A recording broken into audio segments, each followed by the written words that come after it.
वनसल्ली वनसल्लिम अला रसूलिहिल करीम अम्मा बाद। भाई और दोस्तों, नबी पाक सल्लल्लाहु अलैहि वसल्लम की तालीमात हमारी ज़िंदगी के हर शोबे में हमारे काम आने वाली हैं। अल्लाह के नबी ने हमारी रहनुमाई फरमाई है। आज मैं एक ऐसी दुआ का तज़किरा करने लगा हूँ कि जो आप सल्लल्लाहु अलैहि वसल्लम कर्ब की हालत में भी पढ़ा करते थे और अपनी उम्मत को तालीम दी कि जब कभी कोई गम, परेशानी और कर्ब की कैफियत हो तो उसमें इस दुआ का एहतमाम करना चाहिए, इस दुआ को पढ़ना चाहिए। और एक सबसे पहले हम समझते हैं कि कर्ब की कैफियत क्या है। कर्ब का मतलब होता है कि जैसे कि इंसान अपने बातनी तौर पर भी परेशान हो, जैसे दिल बेचैन है एक बंदे का, एक बंदा बीमार हो गया है और बीमारी इतनी सख्त है कि अब वो ना उम्मीद होकर बैठा है, डॉक्टर कहेंगे अब तुम्हारा इलाज ही कोई नहीं। और बैरूनी तौर पर जो उसके असबाब थे, जैसे मसलन उसके पास माल था, पैसा था, बिज़नेस था, वो भी बेचारे का लुट गया, यानी इस बीमारी के ऊपर लगा लगा के अब इसके पास इतनी भी हिम्मत नहीं है कि खाना खाने के इसके पास पैसे हों। तो अब हम सोच सकते हैं कि जो बंदा इस किस्म की कैफियत में मुब्तला हो, ये होती है कर्ब की कैफियत। यानी जो बातनी तौर पर बंदा टूटा हुआ है, दिल भी बेचैन है और बाहर के जितने असबाब हैं वो भी कोई सबब नहीं है।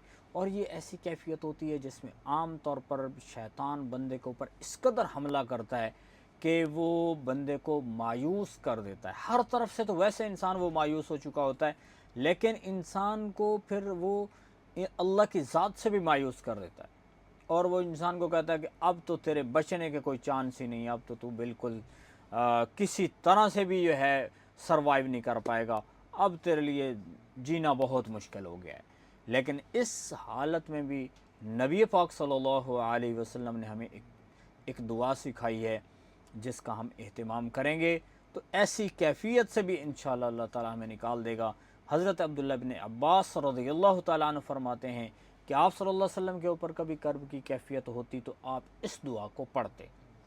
और वो दुआ क्या है, उसके तीन छोटे छोटे सेंटेंस हैं, तीन छोटे छोटे जुमले हैं। उनमें से एक जुमला है ला इलाहा इल्लल्लाहुल अज़ीमुल हलीम। तो अल्लाह के नबी ये पढ़ा करते थे और इसका मतलब है कि अल्लाह के सिवा कोई माबूद नहीं और वो अल्लाह वो है जो अज़ीम है, अज़मत वाला है, सबसे बड़ा है, हम यूँ कह सकते हैं अज़मत वाला अल्लाह है। और फिर हलीम, अल्लाह हलीम है।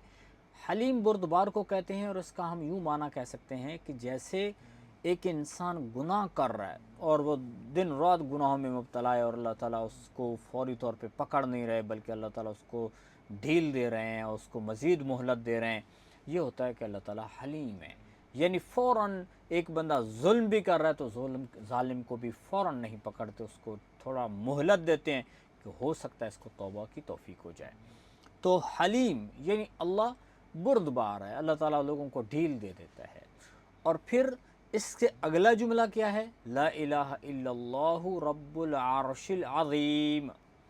अल्लाह के सिवा कोई माबूद नहीं, यानी अल्लाह की वहदानियत की तरफ तवज्जो दिलाई गई है कि अल्लाह वो है कि जिसने पूरी कायनात को बनाया है, वो चला रहा है, वो वहदहु ला शरीक है, उसका कोई शरीक नहीं है। यानी ऐसी मायूसी की हालत भी अगर पैदा हो रही हो तो इंसान को अल्लाह की तरफ मुतवज्जो हो जाना चाहिए। और अगली बात फरमाए रब्बुल अर्शिल अज़ीम, यानी वो अर्श अज़ीम का रब है। रब मतलब है कि पालने वाला, पूरी कायनात में जितनी चीज़ें सबको रोज़ी देने वाला अल्लाह है। अब एक बंदा, उसके पास बाहर के कोई असबाब भी मौजूद नहीं है, यानी अब इसको यूँ लग रहा है कि मेरी जेब में तो पैसे नहीं, मैं खाना कहाँ से खाऊंगा। तो ऐसी हालत में भी क्या अल्लाह के नबी ने दुआ सिखाई कि वो अल्लाह वो है जो रब्बुल अर्शिल अज़ीम है। और अर्श अज़ीम, अर्श जो है वो अल्लाह ताला की सबसे बड़ी मखलूक है। मखलूक में सबसे बड़ी मखलूक अर्श है, अर्श अज़ीम सबसे बड़ा अर्श। तो इस दुआ के अंदर हमें ये भी तालीम दी जा रही है कि वो अल्लाह जो अर्श को बनाने वाला, इतनी बड़ी मखलूक है, उसको उसने संभाला हुआ है और उसको अल्लाह की उसने बनाया है, उसका रब है। तो ये जो छोटी सी बीमारी है, एक छोटी सी परेशानी जो दुनियावी हमें आ चुकी है, ये जो दिल की बेचैनी है, ये जो गम है, ये परेशानी है, इसकी तो कोई हैसियत ही नहीं अल्लाह के सामने। और अल्लाह वो है कि उसके लिए जो है ये फ़ैसला करना किसी चीज़ के बारे में, किसी की بیماری کو شفا میں بدلنا، یعنی بیماری کو ہٹا دینا، اس کو شفا عطا فرما دینا، کوئی بھی کسی قسم کا بھی فیصلہ ہے وہ اللہ کے لیے آسان ہے۔ تو انسان کو امید دلائی گئی ہے کہ وہ اللہ وہ ہے جو رب العرش العظیم ہے، وہ تمہارا بھی رب ہے، عرش عظیم کا رب ہے، تمہارا بھی رب ہے۔ تو پھر تیسرا جو جملہ ہے وہ بھی اسی سے ہی متعلق ہے، اسی کی طرح کا ہے، لا الہ الا اللہ رب السماوات والارض ورب العرش الکریم۔ تو یہ تین جو ہے وہ جملے ہیں جو ایک دعا کی صورت میں ہیں، اور ان کو ہمیں پڑھنا چاہیے۔ اور یہ جو آخری جملہ اس کا مطلب بھی یہ ہے کہ لا الہ الا اللہ، اللہ کے سوا کوئی عبادت کے لائق نہیں، اللہ کی وحدانیت کا یقین انسان کے دل کے اندر بیٹھ جائے کہ اللہ کے سوا اور کوئی کچھ نہیں کرنے والا۔ تو یہ تعلیم ہے، یعنی مایوسی کی حالت میں اللہ کی ذات کے اوپر پورا بھروسہ ہو۔ اور پھر فرمایا رب العرش العظیم، رب العرش الکریم، آخر میں جو الفاظ ہیں کہ وہ اللہ وہ ہے جس نے عرش کو بنایا ہے۔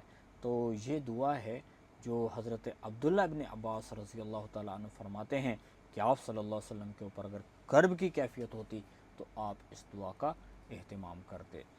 تو دعا چونکہ ایک بہت بڑی عبادت ہے اور دعا مانگنا اللہ کی ذات کو بہت پسند ہے، تو ہم جب کبھی کسی پریشانی کے عالم میں ہوں یا کوئی بھی دنیا کے اندر انسان کو حادثہ پیش آ جائے جو انسان کو بالکل مایوسی کی حالت میں یعنی ڈال دے، اور یہ مایوسی کے اندر انسان کو مبتلا کرنے لگے، تو ایسی صورت میں بھی انسان کو لا الہ الا اللہ پڑھنا چاہیے اور اللہ کی وحدانیت کا اقرار کرنا چاہیے اور اللہ کی طرف متوجہ ہونا چاہیے۔